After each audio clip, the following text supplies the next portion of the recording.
tarde, irmãos. É um prazer estar aqui com os irmãos. Gostaria de continuar conversando com vocês acerca das outras duas lives que nós gravamos no mês de dezembro.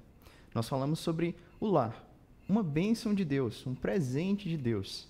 E também falamos sobre o casamento, uma bênção ou maldição.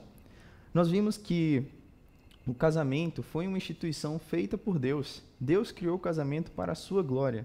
Deus criou o homem e a mulher para estarem em uma união somente com o homem e somente com uma mulher. E tudo isso voltado para a glória do Senhor. Vimos também que Deus ele ama a família e que ele cuida da família. E que uma família com a comunhão com Deus é uma bênção para outras pessoas. E hoje nós falaremos um pouco sobre a convivência no lar, como deve ser o relacionamento familiar entre um homem e uma mulher. Eu sou Vinícius, estou no último ano de Peniel e conto com as orações dos irmãos. Então convido vocês a orarem comigo e após a oração nós iremos então começar a falar sobre convivência no lar. Muito obrigado, Deus, pela oportunidade que nós temos de aprender da Tua Palavra. Muito obrigado pela oportunidade que nós temos de aprofundar, ó Deus, a nossa comunhão com o Senhor. Fale aos nossos corações através da Tua Palavra e nos ajude a entendê-la e também, ó Deus, pôr em prática o que o Senhor nos ensina aqui. Abençoe os irmãos em casa e também me use para a Tua glória. É o que nós te pedimos em nome de Jesus. Amém. Então, irmãos, o lar, ele é um lugar de alegria. Deus fez a família para a sua glória. E o lar é um lugar onde Deus abençoa essas pessoas que estão em uma união de matrimônio. Nós podemos ver lá em Ruth, capítulo 3, versículo 1. Se os irmãos não tiverem uma Bíblia, não precisam se preocupar. Os versículos vão aparecer aqui embaixo, neste canto aqui da tela. Mas se você tiver uma Bíblia, então eu convido você a abrir comigo e ir olhando os versículos. Então, lá em Ruth, no capítulo 3, versículo 1, Noemi fala o seguinte para a sua nora. Disse-lhe Noemi, sua sogra, minha filha, não hei eu de buscar para você um lar para que sejas feliz? O casamento, meus irmãos, proporcionava um ambiente de segurança. O casamento proporcionava um lugar de alegria. Então, o casamento é um lugar de alegria. O lar é um lugar de alegria. Nós também devemos entender que o lar ele deve ser um lugar de harmonia. Deus criou o casamento para ser uma bênção e para que as pessoas nessa relação fossem bênção uma na vida da outra. Elas devem viver em harmonia, em comunhão, em alegria, juntamente uma com a outra. E lá em Gênesis, no capítulo 2, agora eu peço para os irmãos abrirem comigo, Gênesis capítulo 2, dos versículos 23 ao 25, nós vemos como é o ideal de Deus para o casamento. E que a harmonia deve sim ser uma realidade dentro do matrimônio. Gênesis 2, do 23 ao 25. Diz o seguinte, e disse o homem, esta afinal é osso dos meus ossos, carne da minha carne, chamar-se-á varoa, porquanto do varão foi tomada. Por isso deixa o homem, pai e mãe, e se une à sua mulher, tornando-se os dois uma só carne. Ora, um e outro, o homem e sua mulher, estavam nus e não se envergonhavam. Então havia que harmonia. Eles entendiam que agora eles estavam em uma relação que os dois eram uma só carne. Eles eram ligados um ao outro pela relação do matrimônio. Então, o lar, irmãos, é um lugar para exaltar a Deus. O lar íntegro exalta a Deus. O lar também causa impacto na vida das pessoas. O lar pode transformar vidas que estão ao redor dele. Famílias, irmãos, abençoam outras vidas. Nós também vemos que a família ela tem uma influência muito grande na sociedade de hoje. Muitos são inspirados pelas famílias boas que eles veem. Muitas pessoas são comovidas pelo relacionamento bom que as famílias têm entre si. Então, a família ela influencia a sociedade. Mas nós vimos também que muitos têm sido os ataques contra essa instituição de Deus. A família tem sido muito atacada hoje em dia.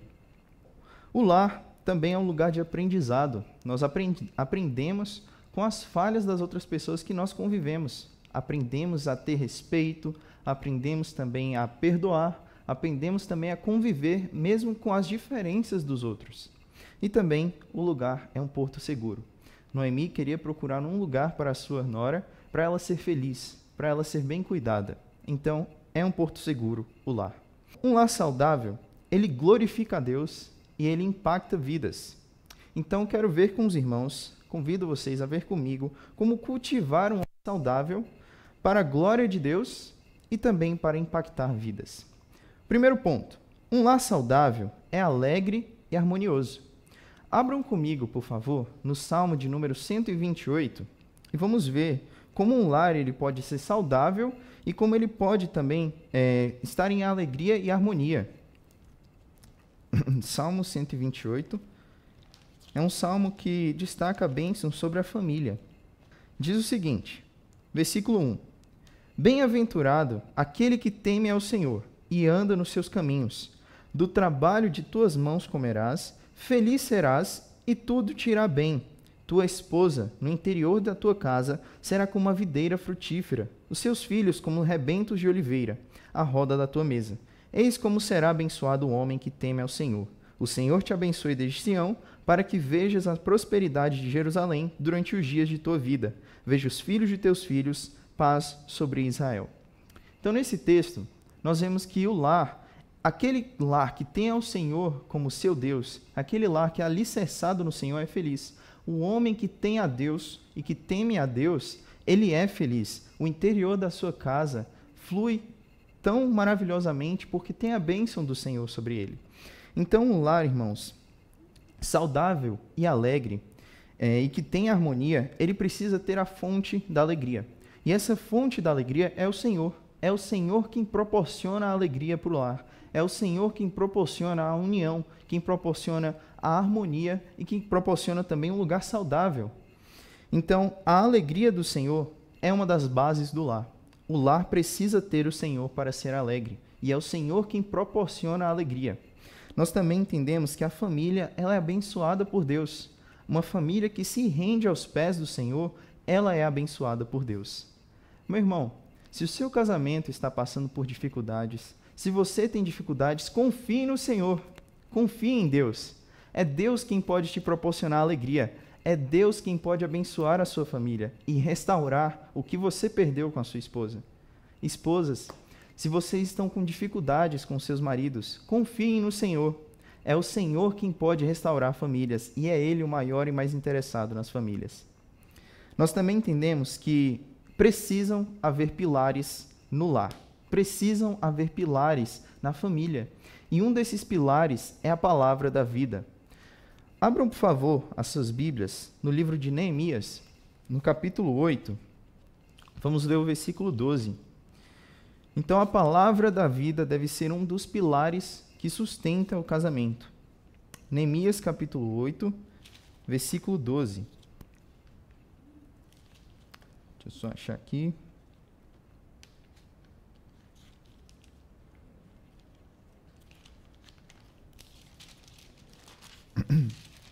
Neemias, capítulo 8, versículo 12.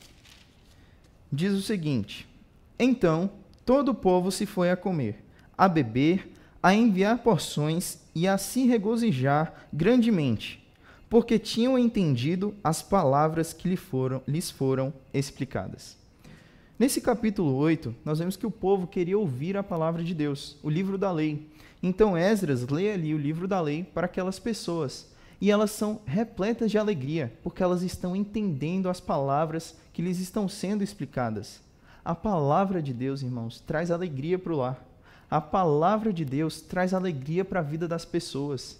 Traz alegria para o coração quebrantado, traz alegria para o coração aflito. A palavra de Deus é um pilar de alegria. Então, se o seu lar está fundamentado na palavra da vida, o seu lar vai ser um lugar feliz. Se o seu lar está fundamentado na palavra de Deus, você vai ter harmonia com sua esposa. Você vai ter harmonia com seus filhos. Você precisa estar fundamentado na palavra da verdade. O seu lar precisa estar fundamentado na palavra da vida, porque a palavra da vida gera alegria. Nós também devemos entender que para a alegria também ser estabelecida no lar, a harmonia ser estabelecida no lar, precisamos do principal alicerce. Jesus Cristo. Jesus é o principal alicerce. Olha só, João capítulo 15, os versículos 5 e o versículo 11. João capítulo 15, versículo 5 e versículo 11. Diz o seguinte: Eu sou a videira, vós os ramos. Quem permanece em mim e eu nele, esse dá muito fruto, porque sem mim nada podeis fazer. Sem Jesus, nada podemos fazer. Você não vai produzir frutos se você não estiver naquele que pode te dar condições de produzir frutos. Se você não estiver em Jesus, você não vai produzir frutos. Então, se o seu lar não estiver alicerçado em Jesus, não tem como produzir bons frutos. Não tem como ter uma boa relação familiar. Então, irmãos, o lar precisa estar alicerçado em Jesus, para assim ter uma harmonia, para assim ter uma alegria verdadeira, para assim ser saudável, produzir bons frutos. Uma planta que está doente, ela não vai produzir bons frutos. Mas uma planta que está sendo bem regada, uma planta que está sendo bem cuidada, bem tratada, ela vai produzir frutos maravilhosos. Então, alicerçados em Jesus, o lar pode ser alegre. E olha só, versículo 11. Tenho-vos dito essas coisas para que o meu gozo, ou seja, a alegria, esteja em vós, e o vosso gozo, ou seja, a alegria, seja completo. Então, em Jesus, a nossa alegria é completa. Estabelecidos, firmados, alicerçados em Jesus, o lar pode ser uma bênção, irmão. Confie em Deus, tenha Jesus e a palavra da verdade como o sustento da sua casa. E assim a sua casa será um lugar de alegria, será saudável e também será um lugar de harmonia. Tá bom. A harmonia também, ela exala o perfume de Deus. A harmonia exala aquilo que Deus quer. Então, olha só, quando as funções elas são corretas dentro do lar, o perfume de Deus é exalado. Quando o homem e a mulher estão em harmonia em suas funções, o perfume de Deus é exalado e Deus é glorificado. Lá em Efésios, fala sobre as funções do homem e da mulher dentro do casamento. Efésios capítulo 5, versículo 22, até o capítulo 6, versículo 4, mas nós não vamos ler tudo. Bom, versículo 22 fala o seguinte: as mulheres sejam submissas ao seu próprio marido, como ao Senhor. Muitos tendem a pensar que a submissão é algo ruim, é algo pesado, mas a submissão bíblica, que para as mulheres é algo leve, é algo maravilhoso. O homem, ele deve ser o cabeça do seu lar, mas um cabeça não é autoritário, ele não usa de poder para fazer o que quer dentro da sua casa. Um cabeça de verdade é como Cristo. Cristo, ele é maravilhoso. Ele usa de autoridade, mas não de autoritarismo. Ele não é alguém que impõe as coisas. Ele dá as condições para você segui-lo. Ele é a sua força. Ele te ajuda a viver de forma leve, porque o fardo dele é leve e o jugo dele é suave. Jesus alivia os cansados. Ele não coloca mais peso. Ele ajuda você a carregar o fardo. Então, a submissão bíblica é você se submeter a alguém que, de fato, te dá boas condições de vida, te dá uma forma e segurança para seguir. Jesus, ele proporciona essa segurança. Ele proporciona uma segurança que nós confiamos nele e podemos segui-lo de verdade. Porque ele nos trata de uma forma que nós não precisamos carregar o peso, porque nós não temos força. Mas ele tem. Ele carrega o peso por nós. Ele carregou os nossos pecados. Ele pagou o preço por nós lá na cruz. Então, submissão bíblica é você se entregar a alguém com alegria. É você realmente servir alguém com alegria. Então, as mulheres devem servir ao seu marido com alegria, como elas servem ao Senhor, como elas são submissas ao Senhor. E o marido deve governar a sua casa, a sua mulher e a família como o Senhor governa, com amor, com respeito, com graça, com perdão e também com mansidão. Os maridos não devem tratar as suas esposas com amargura. Olha só, Colossenses, capítulo 3, versículo 18 até o 21. Colossenses 3, 18 ao 21. Diz o seguinte: esposas, sede submissas ao próprio marido, como convém no Senhor. Maridos, amai a vossa esposa, não a trateis com amargura. Filhos, em tudo obedeceis aos vossos pais, pois fazê-lo é grato diante do Senhor. Pais, não irriteis aos vossos filhos, para que não fiquem desanimados. Os maridos, irmãos, não devem tratar as suas esposas com amargura. Não devem tratar as suas esposas com coisas ruins em seus corações. Os maridos devem amar a sua esposa, assim como Cristo ama a igreja. E Cristo deu a sua vida pelos seus. Então o marido deve dar a sua vida pela sua esposa. Ele deve amar a sua esposa. Ele deve deixar de lado as coisas ruins. Ele deve abrir mão de si mesmo para amar a sua esposa. E ele também deve ter um bom relacionamento com os seus filhos. Os filhos, irmãos, eles devem obedecer os pais. Os filhos devem obedecer às autoridades que Deus colocou sobre a vida deles. Os pais, o pai e a mãe. E os pais também devem ter sabedoria em como cuidar dos filhos, para que o lar não saia da harmonia. Então, quando as funções estão corretas, quando cada um cumpre a sua função da maneira que Deus quer, então as coisas vão fluir de forma harmoniosa para a glória de Deus, e assim exalar o perfume de Deus. Também o amor. O amor deve ser algo essencial para se manter a harmonia dentro do lar. Lá em Coríntios, capítulo 13, 1 Coríntios, capítulo 13, Paulo vai falar sobre o amor. Ele vai falar que o amor é paciente, ele é benigno, ele não se ufana, ele não arde em ciúmes, dentre tantas outras coisas. O amor você tem que ter bem gravado esse texto em sua mente e em seu coração, para que você se lembre que o amor, ele produz paciência. O amor é paciente. Você tem que ter paciência com seus filhos, com a sua esposa. A esposa também deve ter paciência com seu marido, com seus filhos. A esposa também deve amar o seu marido, não deve arder em ciúmes. O marido também não deve arder em ciúmes. Os dois têm que ser benignos. O amor deve ser um desses alicerces que mantém a harmonia dentro do lar. Então, um bom texto para se estudar é 1 Coríntios capítulo 13, e para que essa harmonia seja bem estabelecida dentro do lar. Outro texto também que nós devemos ter em mente é o de Mateus capítulo 12, versículo 25, perdão. Vamos abrir lá, por favor? Mateus capítulo 12, versículo 25.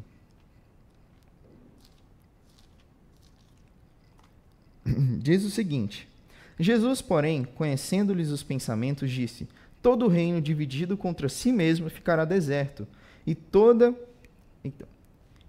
cidade ou casa dividida contra si mesmo não subsistirá. No contexto aqui, os fariseus tinham dito que Jesus fazia o que ele fazia pelo poder de Beelzebu. E aí Jesus vai e fala isso aqui para eles, que uma casa dividida não pode subsistir.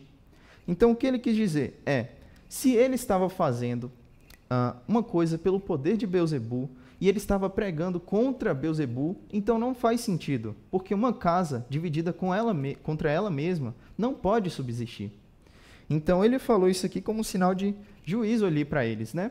Que ele não estava fazendo o que ele fazia pelo poder de Beelzebu, mas sim pelo poder de Deus. Então, isso aqui é muito interessante, que uma casa, ela não consegue subsistir se ela for dividida contra ela mesma. E nós tiramos um princípio interessante daqui, que precisa haver união dentro da casa. Precisa haver união dentro do lar. Porque se o lar estiver dividido entre si mesmo, então ele não vai resistir. Ele vai se dividir. Então, para a harmonia ser algo sincero e verdadeiro, precisa haver união. Precisa haver ajuntamento. Os dois precisam estar juntos. A família precisa estar junta. Precisa haver união. Então tá bom. Primeiro ponto, nós vimos que o lar ele é um lugar saudável e deve ser um lugar de alegria e de harmonia. Segundo ponto, um lar saudável é um lugar de aprendizado. Todos nós precisamos aprender dentro do lar. E para isso nós precisamos de humildade. Precisamos ser humildes dentro do lar para aprender com as pessoas que estão ao nosso redor. O maior exemplo de humildade é Jesus. Jesus, como é descrito lá em Filipenses capítulo 2, Jesus, ele abriu mão dos seus direitos como Deus. Sendo o próprio Deus, ele se fez carne, ele se esvaziou dele mesmo, se esvaziou dos seus direitos como Deus e se fez carne, se tornou servo, e sendo servo, ele se humilhou até a morte de cruz. E assim ele foi exaltado por Deus, e toda língua, todo joelho se dobrará e confessará que ele é o Senhor, para a glória de Deus. Então Jesus, ele teve essa atitude de humildade. Nós precisamos seguir o exemplo do nosso Senhor. Precisamos ser humildes. E assim poderemos sim aprender um com o outro, dentro do lar. podemos aprender coisas valiosas. Nós aprendemos a amar um ao outro, dentro da convivência ali no lar. Também aprendemos a perdoar. Aprendemos também a respeitar um ao outro. Nós também, irmãos, aprendemos a lidar com as diferenças, a unidade na diversidade. Pode sim haver relacionamentos com diferenças. Então, uma coisa maravilhosa que Deus fez foi as diferenças entre as pessoas. Cada um tem a sua personalidade. Cada um tem os gostos diferentes um dos outros. Mas pode haver sim unidade dentro da diversidade. Nós entendemos isso nas outras lives, falando, por exemplo, de Deus. Deus, ele é um só Deus, mas que se manifesta em 3 pessoas: Pai, Filho e Espírito Santo. Unidade na diversidade. O casamento é uma sombra de algo maior. É a sombra do casamento entre Cristo e a igreja. Unidade na diversidade, um homem e uma mulher. Dá sim para ver, irmãos, quando a humildade é algo presente em nossos corações. Dá para ver unidade na diversidade. Então, nós temos que valorizar as diferenças uns dos outros. Temos que valorizar aquelas diferenças, pois elas podem agregar em nossas vidas. Também devemos viver um com o outro e ambos para Deus. Devemos viver a vida em um lar juntos. Devemos amar uns aos outros, devemos viver uns com os outros e toda esta vida em comunhão ali deve ser consagrada a Deus. Todos ali são para o Senhor. Então, no lar precisa haver humildade, precisa haver união, para que todos ali vivam para o Senhor e que este lar seja um lar dedicado para a glória de Deus. Também amar, irmãos, é ir além. A humildade, também, no texto lá de Filipenses, é antecedida, na verdade, pelo esvaziamento. Jesus se esvaziou, dando um exemplo enorme de humildade. Então, amar, irmãos, é ir além. Precisamos nos esvaziar de nós mesmos. Precisamos ir além das nossas vontades. Um texto maravilhoso para entender isso é o de Atos capítulo 7. Atos capítulo 7, versículos 54 ao 60. Atos capítulo 7, versículos 54 ao 60. Diz o seguinte: ouvindo eles isso, enfureciam-se no seu coração e rilhavam os dentes contra ele. Mas Estevão, cheio do Espírito Santo, fitou os olhos no céu e viu a glória de Deus e Jesus, que estava à sua direita. Disse: eis que vejo os céus abertos e o Filho do Homem em pé à destra de Deus. Eles, porém, clamando em alta voz, taparam os ouvidos e, unânimes, arremeteram contra ele. Lançando fora da cidade, o apedrejaram. As testemunhas deixaram suas vestes aos pés de um jovem chamado Saulo e apedrejavam Estevão, que invocava e dizia: Senhor Jesus, recebe o meu espírito. Então, ajoelhando-se, clamou em alta voz: Senhor, não lhes impute este pecado. Com essas palavras, adormeceu. Então, Estevão aqui, ele não se ateve às circunstâncias. Estevão foi além. Ele olhou para o seu Senhor e viu o Senhor em glória. Ele olhou para Jesus assentado à destra de Deus. E ele, então, teve ali a condição de ter a mesma atitude do seu Senhor. Aqui no versículo 59, ele diz o seguinte: Senhor Jesus, recebe o meu espírito. Versículo 60. Ajoelhando-se, clamou em alta voz: Senhor, não lhes impute este pecado. Jesus falou a mesma coisa lá na cruz. Jesus falou que ele pediu ao Senhor para perdoar aquelas pessoas, pois não sabiam o que estavam fazendo. Então Estevão, ao olhar para o Senhor em glória, ao não se ater nas condições, nas situações, nas circunstâncias nas quais ele estava, ele teve a condição de ter uma atitude semelhante ao do seu Senhor. Então, irmãos, nós devemos olhar para o Senhor, não para as circunstâncias. Devemos ir além das circunstâncias que nós estamos, porque assim nós poderemos ter uma atitude semelhante ao do nosso Senhor. Devemos ser humildes, devemos entender que não temos forças, devemos olhar além, devemos olhar para o Senhor. Amar é ir além. Então tá bom, um lar saudável é um lugar de aprendizado. Terceiro ponto, um lar saudável abençoa vidas. O lar deve ser um lugar para abençoar outras vidas, juntos para a glória de Deus. Podemos observar o exemplo de Áquila e Priscila, por exemplo. Ambos viviam ali evangelizando, ajudaram até Paulo quando ele estava fazendo tendas. Então, os dois viviam juntos para a glória de Deus. O lar deve ser um lugar de união para a glória do Senhor, para abençoar outras vidas. Priscila e Áquila abençoaram a vida de Apolo. Se você se lembra, Apolo, ele pregava, mas faltava algumas coisas na pregação dele. E Priscila e Áquila ajudaram ele nessa questão. Então, ambos devem viver juntos para a glória de Deus. Também, homens e mulheres de Deus foram muito usados ao longo dos tempos pelo Senhor para abençoar outras vidas. Posso citar aqui algumas famílias dentro da nossa igreja que muito abençoaram as vidas de outras pessoas aqui dentro.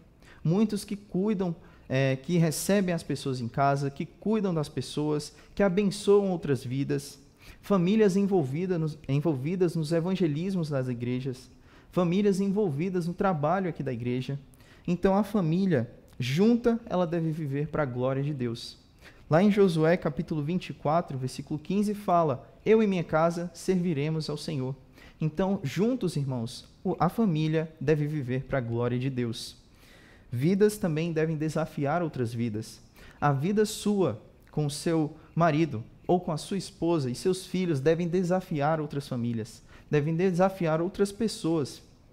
A sua família, irmão, deve ser um lugar de bênção, que as pessoas olham e falam: ali sim, há a mão de Deus. Então, irmãos, a sua família deve ser para a glória de Deus. As famílias devem viver para a glória de Deus, juntos para a glória de Deus, unidos para a glória de Deus, vivendo uma vida de harmonia, na qual o Senhor abençoa o lar. A família deve ser alicerçada no Senhor para abençoar outras vidas. Então tá bom, vimos que um lar saudável é alegre e harmonioso. Um lar saudável é um lugar de alegria e de harmonia. Um lar saudável também é um lugar de aprendizado. Aprendemos muitas coisas com os outros. E um lar saudável também abençoa vidas. Então, muito obrigado. Que Deus o abençoe e abençoe a sua família.